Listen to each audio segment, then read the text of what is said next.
What's up guys, Houndish here, and today Bungie have revealed Festival of the Lost for 2018. Of course, this is the first time Festival of the Lost has been present in Destiny 2, and today Bungie have dropped all of the details about this new event. So they talk about characters and vendors that'll be associated with this event, some of the festivities that will take place during the Festival of the Lost, the new activity. This is of course the Haunted Forest, which I mentioned in my previous video. They talk about Master Ives, the new rewards for Festival of the Lost, and there's some pretty cool stuff. So we're going to break it all down inside of this video, guys. If you do enjoy this one, a like below is very much appreciated. If you're new to the channel, be sure to hit subscribe to see a lot more D2 content. But for now, let's jump straight into it. So Bungie today posted new information about Festival of the Lost. We don't have a trailer for the event, interestingly enough, but they do have a full blog post with a breakdown of all of the contents and how the event is actually going to operate. So we get a bit of flavor text right here, a line from Amanda Holiday. "I'll be damned if we're going to sit around and mope all day. Cade would have hated that, so let's have some fun. Put on this mask and show those bad guys that they can't keep us down, Amanda Holiday." So Bungie say, for Guardians, death is usually a temporary condition, no more dangerous than a splinter, and forgotten just as quickly. Even after Eva Levante first brought the city's traditions to the tower with Festival of the Lost, it was less a time for remembrance and more of an irreverent celebration. The last year has changed everything. The Red Legion razed to the last city, countless Guardians were lost. Despite victories on Mercury and Mars, morale in the tower is low after the fall of Legend Cade 6. This year, death has not passed us by, it has come to stay. So they say more than ever, it is important to remember loved ones who have fallen, and to celebrate the fact that we have lived to fight on in their honor. Festival of the Lost begins for all players of Destiny 2 on Tuesday, October 16th. So this event will be available for all players. I don't believe you have to own the Forsaken expansion, but now they start breaking down some of the details. So we can see right here, Amanda Holiday in the tower, and all of the festival decorations around her. The article says, no one has heard from Eva Levante since the city fell. Shipwright Amanda Holiday has stepped up to raise everyone's spirits. Thanks to her, the tower is filled with merriment, as memories good and bittersweet fill our hearts. And we see the central tower area right here, actually with a different kind of character there in the main plinth. It actually looks a lot like Amanda Holiday herself, but Bungie say new triumphs will be available for you to earn, and Holiday will offer daily bounties that award fragmented souls. These items can be used to purchase Festival of the Lost masks, as well as the Horror Story legendary auto rifle. So there will be an exclusive auto rifle, you can see it right here. Pretty similar to the Origin Story kind of model of auto rifle, but it does have some unique festival kind of decorations on it and stuff like that. Bungie say though, even with the tower illuminated by spooky violet candles, there's always something scary lurking just out of sight. So here they show us this image, and we can probably guess as to what this is going to be, especially if you watched my last video. So this year, Festival of the Lost brings more than just masks. For a limited time, all players of Destiny 2 are invited to the Haunted Forest. Guardians have been tasked with clearing out its ghouls and demons, which are spooking up a storm. You'll have 15 minutes to dive as deep as you can into the Haunted Forest and clear out the nightmares lying in wait. Be wary, the deeper you go, the more difficult your job will become. And they say you can jump into the dark as a solo player, with a pre-made fire team, or through matchmaking to join other Guardians in the fight. So it looks like the Haunted Forest will indeed be located in the Infinite Forest, or a new version of it. Presumably there will be some lore centered around that and why it's actually happening.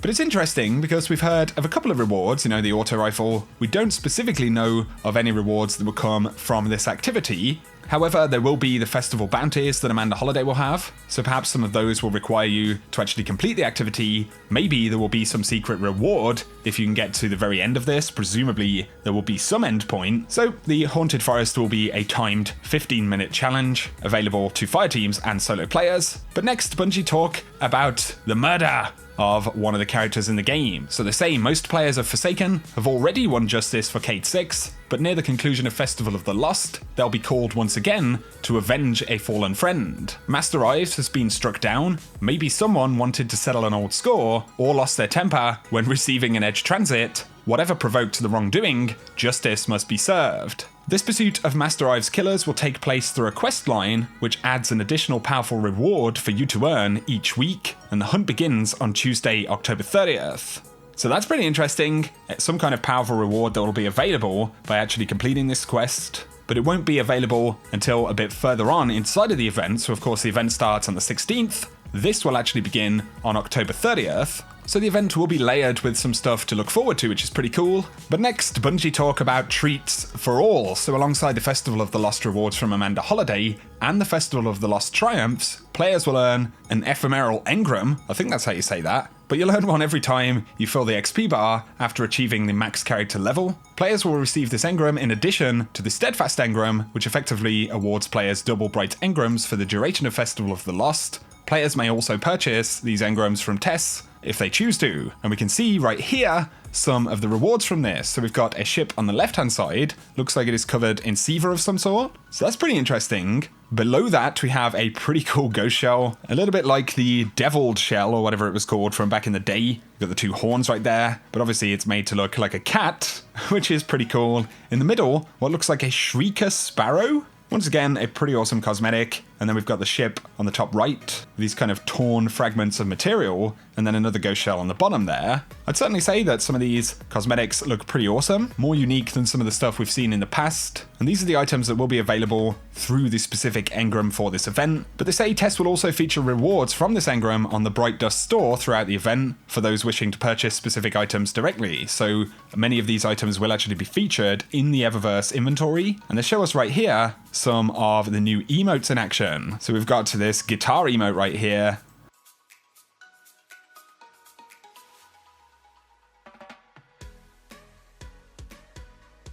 And then a warlock doing a rather excitable dance. What dance is that? Let us know in the comment section. But Bungie do say every Guardian is invited to shoot their way through the Masquerade. Festival of the Lost begins on Tuesday, October 16th, and concludes at 10 AM PST on Tuesday, November 6th. So all the way up until November, this event will be active, which is certainly pretty exciting stuff. And it also looks like certain content will unlock over time during the event. Right here, we get some more images of some of the gear. So we've actually got some new masks. The Warlock with a Zol mask by the looks of it. We've got a Scorn or a Baron mask right there on the Titan, and even a Lord Shaxx mask. Guessing these will be, completely cosmetic. It's interesting that we see different kind of bounties and different characters showing up around the kind of Festival of the Lost font in the middle of the tower. It's going to be very interesting to see what the lore implications of this are going to be inside of this event. So there we go. As to summarize, there'll be daily bounties that gift you fragments that can be used to actually purchase festival masks throughout the event. And there will also be the Horror Story Legendary Auto Rifle, which looks like it's going to be a pretty expensive reward. You'll have to get a bunch of fragmented souls to pick it up, but it's nice that there will be a unique reward actually there in the event. A new challenge mode inside of the Haunted Forest, an updated Infinite Forest. And I also find it, like I said, very curious that Bungie haven't announced what the rewards or what the progression system will be actually around this event. So it's possible there could be some secret stuff hidden in there if you can reach certain thresholds of progression. We now know that Master Ives is indeed the one who has been murdered, and we're going to have to hunt those killers to receive some powerful rewards. Pretty exciting stuff, and there are going to be a bunch of interesting cosmetics. So that pretty much seems to have us wrapped up as far as Festival of the Lost info goes.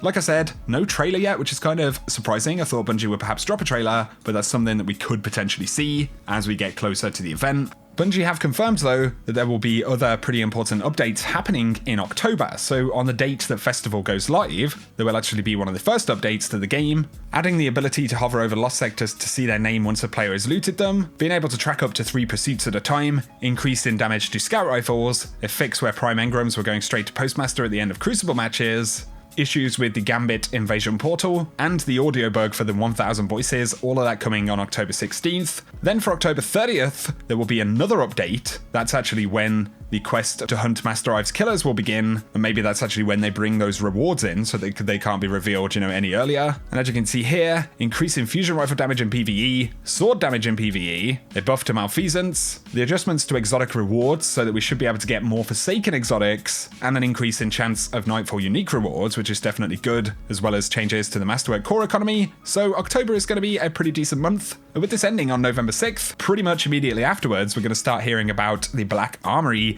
Of course, that's landing in December, which probably means pretty early in December, especially with the holidays and stuff like that. So from now to the end of the year is going to be pretty exciting times, guys. So let me know your thoughts about this stuff down in the comment section. The returning characters, the new activity, any speculation you have, your thoughts on the rewards as well. I actually think some of those look pretty cool. Of course, mostly cosmetic stuff, but it's certainly unique, and it harks back a little bit to some of the stuff that we would have seen back in the day. We'll have to see what that exclusive auto rifle has as well as we hunt it down. But if you guys have enjoyed the video, a like below is very much appreciated. If you're new around here and you want to keep up to date with everything related to Destiny 2, all of the new stuff, then be sure to hit subscribe and turn on those notifications. But for now, I appreciate you guys dropping by, and I will catch you very soon.